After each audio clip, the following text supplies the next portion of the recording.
Sara Duterte, ginamit na paraan ni Speaker Romualdez para mag-release ng pondo nila na naka-FLR or for late release bago mag-eleksyon.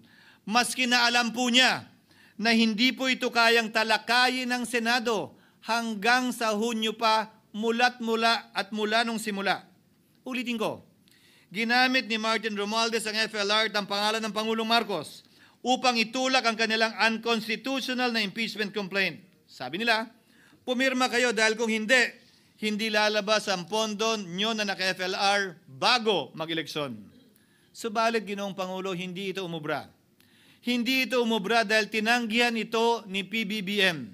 Sinabi niyang walang ganyang uri ng usapan at sinabi niyang hindi niya gagawin yon. Kaya't hanggang ngayon, nananatili pa rin for late release ang mga questionableng pondo nila.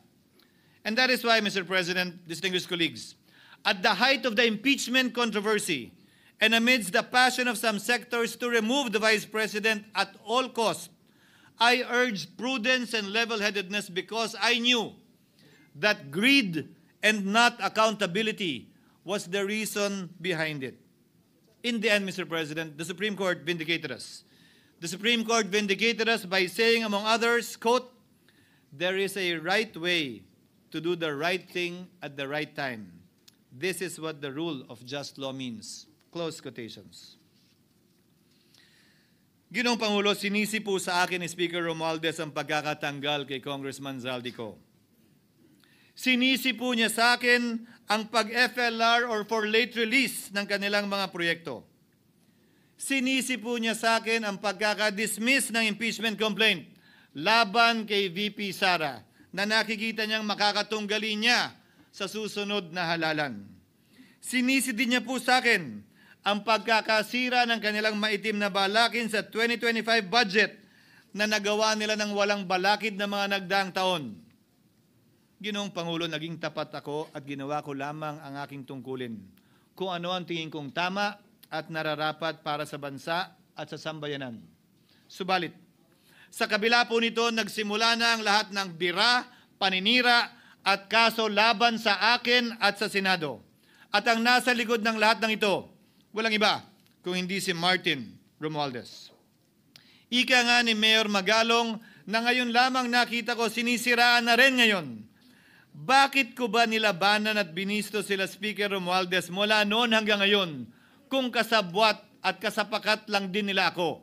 Hindi ko po gagawin yun. Sa sahig ng tennis court, ang nasabing gusali sinimulang ipinatayo noong ika-6 ng Oktubre taong 2022 at ang kontraktor, ang St. Gerard Construction na pagmamayari ng mga diskaya na nasangkot ngayon sa mga maanumalyang flood control projects. Dahil dito, kwenasyon ng ilan ang pagiging special advisor ni Mayor Benjamin Magalong sa ICI. Lalabanan ko ba yung anlalakas na yan, sila Speaker? Lalabanan ko ba yung mga mayayaman na yan? Kung ako'y bulok, I fought for what is right. Ano nga ba ang ginawa nila sa akin?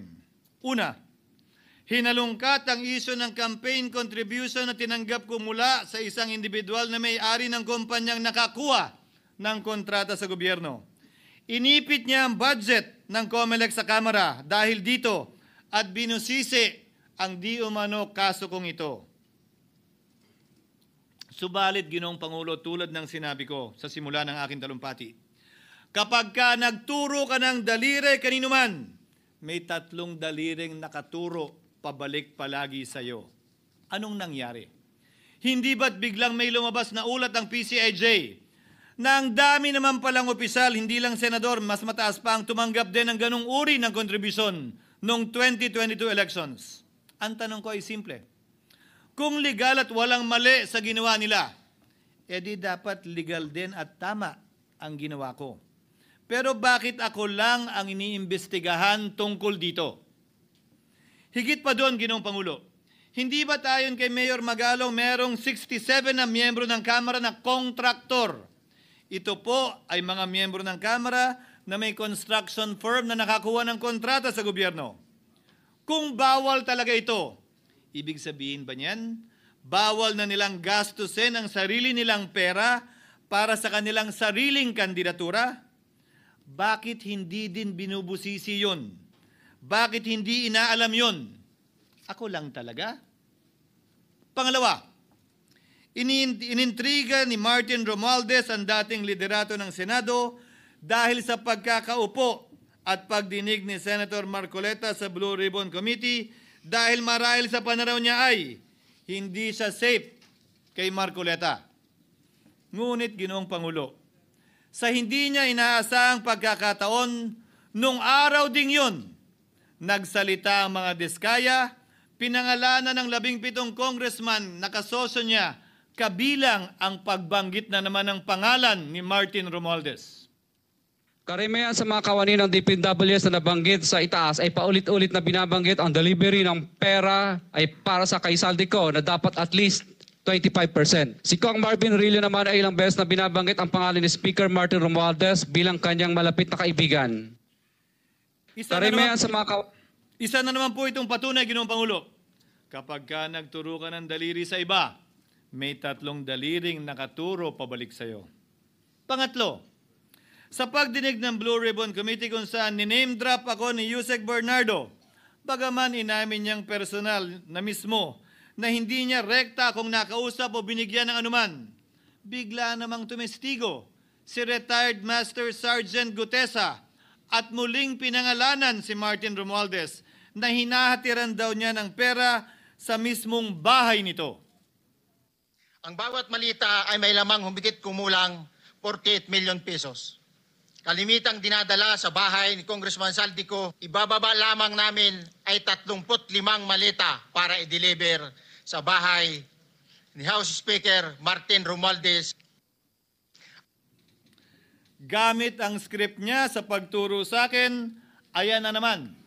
May 3 daliring nakaturo palagi pabalik sa kanya tuwing ginagawa niya yan. Ulitin ko po for the record, Ginoong Pangulo, ang sinabi ni retired Master Sergeant Gutesa.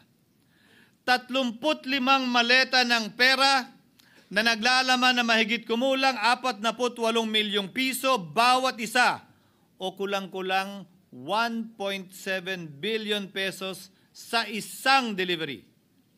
Ay di umano hinatid niya sa iba't ibang bahay, sa iba't ibang pagkakataon ni Martin Romualdez. Subalit, sa kabila ng lahat ng ito, hindi ba nakapagtataka? Bakit hindi sinasama si Martin Romualdez sa anumang investigasyon? DOJ man, NBI man, AMLAC man. No ako po ay pinuntahan, no ako po ay dumalo sa imbitasyon ng ICI bilang resource person, binanggit ko at tinanong ko din ito sa kanila. Ganito ba katindi ang kapangyarihang hawak ni Martin Romualdez? Na bagaman hindi siya speaker, tila the name that cannot be mentioned pa din siya at nagagawa pa din niya ang nais niya kaugnay sa isang mapamiling hustisya o selective justice. Halimbawa, bakit ang daming kondisyon bago ipasok ang mga diskaya na nagpangalan sa maraming congressman sa witness protection? Pero pag si Alcantara, Hernandez at Bernardo, walang ganong kaparehong kondisyon. Bakit hiniling agad ang freeze order di umano para sa asset ng mga name drop na senador? Pero maliban kay Congressman Zaldico na mukhang nilalaglag na nila, ni isang congressman walang request para sa freeze order. Pagdating naman kay Martin Romualdez na dineliveran ng bilyong piso sa bahay mismo niya, ang sabi ay, quote, "We will work on it lang." Bakit interesado ang lahat sa 6 na senador na idadawit di umano ni Bryce Hernandez na handang-handa tayong alamin sana kung sino-sino sila para mapagpiestahan natin sila? Pero nung sinabi ni Bryce na hindi pala senador, kung hindi kongresista lamang ang papangalanan niya, aba, biglang naglaho ng parang bula ang atensyon. Parang wala na nagtanong. Parang wala nang interes para alamin, sino-sino nga ba yung mga yan? Kung ako po yung tatanungin nyo, alam ko merong 6 na senador eh. May nagtatanong sa akin, bakit wala si Cheese? And my answer to that is, I'm almost sure, though probably hindi mame-mention si Cheese simply because walang insertion doon. si Sa Senator Bulacan. Escudero. O wala doon. Hindi po, Senator, yung laman nung computer ko. So fake news.